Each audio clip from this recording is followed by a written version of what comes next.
So I asked the YouTube search bar, what's the worst thing in Warhammer? And I don't even know how to pronounce this. Daemonculaba? The Daemonculaba is not what you think, from Wes Hammer. So, worst thing. The darkest thing in 40k. Sure, let's go. Out of all of the horrifying and disturbing things in the grimdark universe of Warhammer 40k, none conjure such visceral feelings of hatred and disgust quite like the Demonkulaba. For most of us within the community, this thing exists as something of an urban legend that we only found out about when a buddy of ours sent us a particularly foreboding Warhammer wiki link. Without question, the Demonkulaba is the thing that anyone who's ever gone down a late-night Warhammer lore rabbit hole will point to as the single most disgusting thing that exists in the entirety of 40k's lore. Let's go. For good I'm ready. reason. On paper, it's pretty revolting. A creation so horrifically disturbing that it goes far beyond what most would consider to be grimdark fantasy. But is it really that bad? Is the Demonkulaba, and more specifically the novel that it comes from, Dead Sky Black Sun, really the worst thing that exists in all of Warhammer 40k? Or is its reputation kinda sorta unearned? What exactly is a Demonkulaba? What is its purpose and why are they made? And why on earth would anyone choose to read the book that this terrible, nasty thing comes from? And heads up, I'm putting a bit of a content disclaimer here, because we are going to be talking about the literal worst thing in a franchise that is known for having some pretty terrible, awful, grimdark stuff. So just know that going in. So if you're not interested in hearing all of the gory details, just go ahead and skip to the timestamp on screen. Oh, I ain't I'm going to try skipping. to do the impossible and actually try to defend this horrible, nasty book. Anyways, a quick shout out to this video's sponsor, and then we're going to dive headfirst into the grimdark. In 2023, we're all trying to live better, more fulfilling, and healthy lives, and I'm no exception to that.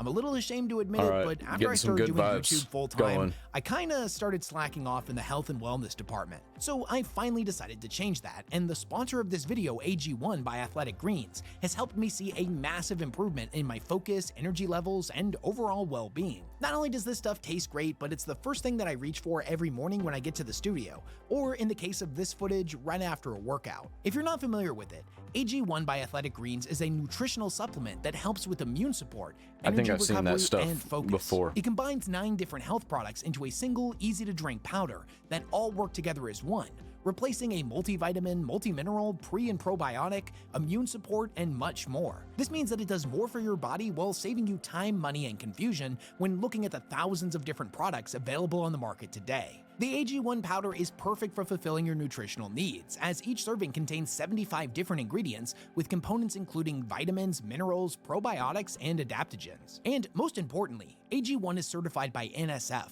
so you can trust that what's on the label is exactly what you're getting. If you want to try it out for yourself, then click on the link in the description of this video it was actually to pretty get a good. 1-year supply of immune-supporting vitamin D3K2 and 5 travel packs free with your first purchase. Big thanks to AG1 for sponsoring this video.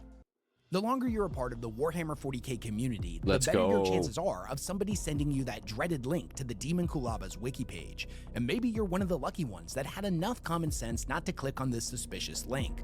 Or perhaps you're like me, and you had a perfectly good Friday afternoon completely ruined for you. Or maybe perhaps you have no idea what this thing is, you don't know anything about it, and you clicked on this video hoping to learn something new about your favorite grimdark universe. And I myself am about to be the one that completely ruins your day. This video is going to be split into 2 parts. In the first half, I'm going to tell you all of the grisly details about the Demonkulaba, what it is, how it was made, what its ultimate purpose was, and what happened to them.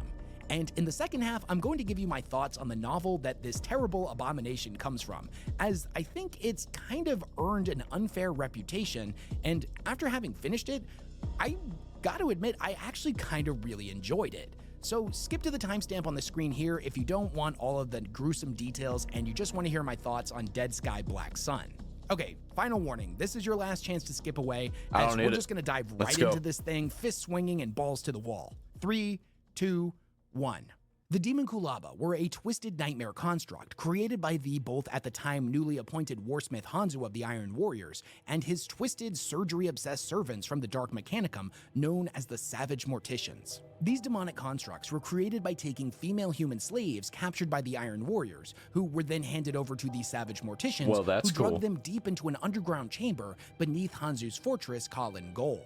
Through a combined process of demonic ritual, grotesque surgical procedure, forced feedings, and chemical and nutrient injections, the individual would bloat to monstrous proportions and twist and contort into a glorified demonic womb. It's difficult to tell from reading the story if the individuals that would become the Demonkulaba were actually still alive, their minds trapped forever within their newfound fleshy prison. Perhaps considering that the novel itself refers to these things as straight-up demons, mayhaps mercifully, the sentience that they once possessed may have left them long ago, leaving behind nothing but an undulating demonic flesh sack. When the process of their creation ultimately began is unknown, but by the time we see them in the novel, thousands of them have already been constructed. But for what purpose were they made? Well, quite simply, they were made to construct an army, a new generation of Chaos Space Marines that would make Warsmith Hanzu one of the most powerful warlords in the Eye of Terror. You think we're gonna get a video game about them anytime soon? Or are they already in a video game? I don't know. See, being turned into one of these things was not the only horrifying outcome that could occur if you ended up being taken as a slave by the Iron Warriors. In this particular novel, there were two other things that could happen. Now, if the slave was young enough, they may be taken to the pits beneath the fortress to be elevated into a brand new Space Marine.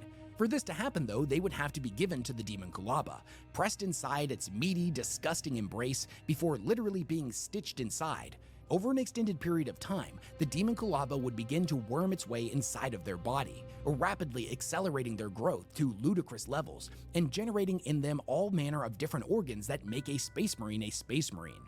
This would be accomplished by injecting the Demonkulaba with a mixture of uncorrupted gene seed stolen on the world of Hydra Cordatus by Hanzo and the Iron Warriors, mixed with a horrific slurry of ground-up dead Iron Warriors. You see, the Iron Warrior's dead body still contained functioning gene seed, so by being fed back into the Demonkulaba and then Hold up. Slow down. What are we talking about here, gene seed? What is that? There's just so much information, and all of it's not good. transfused into the new Space Marine, in a sense they would be able to live on. Now, say what you want about the Iron Warriors being relentlessly evil, but at the end of the day, at least they care about recycling. Now, after the process was complete, At least they care about recycling. the youth would be ejected from its flesh prison as either a brand new Chaos Space Marine or as a hideously deformed mutant giant. The gene seed and hellish sorcery going haywire and causing the growth to accelerate well past what a Space Marine's body was capable of enduring.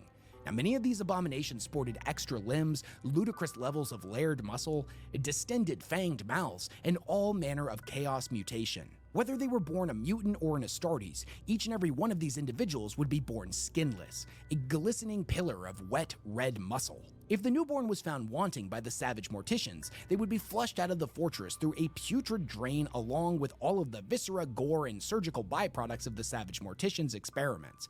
If they managed to survive the whirling blades that viciously churned and chopped everything sent down the sliding, twisting rapids of the pipeline, they would emerge out in the wastes of Medringar as one of the unfleshed, a savage, ravenous horde of rejected Iron Warriors that prowled the wastes, hungry for the flesh of men. If the individual passed the savage mortician scrutiny, they would be clothed in enormous layers of skin harvested by the Iron Warriors and gifted with both a suit of power armor and weapons of chaos. This is like if Dark Souls mixed with Dante's Inferno. Taken from one of their dead predecessors, ready to join the ranks of the Iron Warriors and swear allegiance to Warsmith Hanzo. But Wes, I hear you asking, where oh where did they get all of the skin needed for all of these new Space Marines? And I'm very glad you asked that. I can't believe I wrote that in the script. Okay. But Wes, I hear you asking, where oh where did they get all of the skin needed for all of these new Space Marines? And I'm very glad you asked that, my friend. From the Iron Warriors skinning camps, of course. You see, the slaves that were not turned into the Demonkulabas or into new Iron Warriors were taken to these camps where they were force-fed ludicrous amounts of nutrient-rich gruel, literally having their mouths permanently stitched open, and multiple feeding tubes. This is like Human Centipede, the planet. Tubes pushed down their throats. When Uriel Ventress and Basanius, who in the novel had come to this world to destroy the Demonkulaba, first encountered these camps, they saw row upon row of enormous cages with enormously bloated individuals, as well as slaves huddled and weeping in the corners that looked as if they had had the fat forcibly sucked out of them. and now looked like they were wearing robes of skin. It just keeps that were getting dozens worse. of sizes too big for them. I'm sure you know about how horrifying factory farming in the real world really is. It was kind of like that, but with people instead of animals. And no regulations, apparently. Like, none whatsoever. Probably actually is regulated to do the most messed up things possible. Uriel Ventress and his best boy Basanius are ultimately successful in destroying these hellish constructs by allying themselves with both the Unfleshed and a group of renegade space marines that had been fighting against the Iron Warriors on this world for multiple decades in a series of guerrilla warfare style attacks that mostly targeted the skinning camps. But Uriel Ventress convinced them to take the fight directly to Hanzu's fortress itself. As of the time of this recording, the Demonkulaba have never been mentioned again within 40k's lore, and although it is potentially possible that they still exist somewhere out on a demon world deep within the Eye of Terror, it's most likely the case that the experiments of the Iron Warriors have simply graduated into a more terrifying and efficient form. Okay, so now that you know all of the grisly details about what the Demonkulaba are and why they're so hated by the community, I kind of want to try to do the impossible. I kind of want to defend the book that they come from, because after having read it, I kind of sort of ended up really enjoying it, this one particular nasty chapter aside. I don't know nothing about no book. I kind of want to know about it, though. I read a lot of books, so I'm definitely down to read this. If you want to watch the rest of this guy's video, go ahead. I don't want any spoilers, because I think I'm going to read this book. I'm going to have to order it probably in a couple weeks. Yeah, that's pretty dark. That's pretty dark and messed up. I didn't like that. I did like that a lot. I think there needs to be more of that. It's like Diablo mixed into the Warhammer series, but like pushed over the top. Or like Doom. Doom and Warhammer seem like a pretty good mix.